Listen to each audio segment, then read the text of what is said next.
কি গো, আজ কি হচ্ছে? ছেলে যে আসছে, আর ছেলের পছন্দে একদম মটনের পায়া নিহারি হবে। পায়াগুলোকে কেটে ধুয়ে পরিষ্কার করে নেওয়া হয়েছে। পরিষ্কার কে করছে?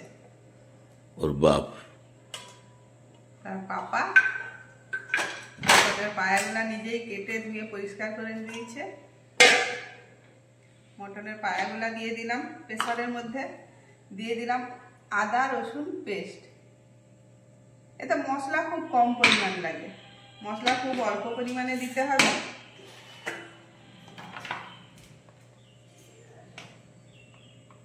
দিয়ে দিলাম পরিমাণ মতো নুন, হলুদের গুঁড়ো, লঙ্কার গুঁড়ো,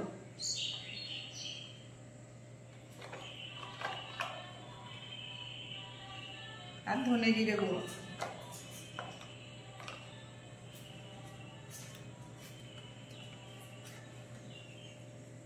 এবার দিয়ে দিচ্ছি পরিমাণ মতো জল।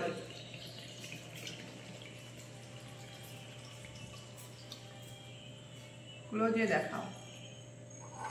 পরিমাণ মতো জল দিয়ে দিয়েছি। এবার এটাকে সিদ্ধ প্রেসারে দেব 1 ঘন্টা। প্রেসারের ঢাকনা বন্ধ করে দিলাম। এবার গ্যাস জ্বেলে দিলাম।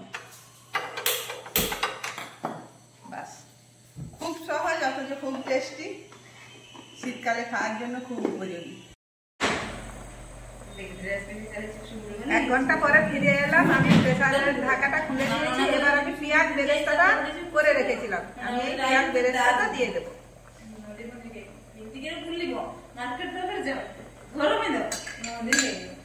পেঁয়াজ বেরেস্তাটা দিয়ে একটু ফুটিয়ে নেবো।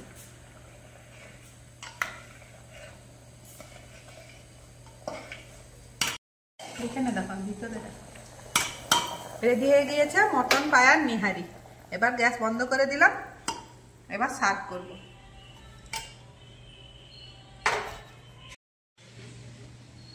নিহারির উপর দিয়ে দিলাম কুচনো লঙ্কা, দিয়ে দিলাম কুচনো ধনে পাতা,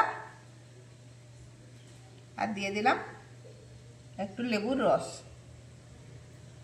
বাস, এবার খাওয়া চালু। শরীর থেকে ঠান্ডা চলে যাবে। যাদের ঠান্ডার ধাত আছে তাদের এই নিহারি খেলে ঠান্ডা কেটে যাবে।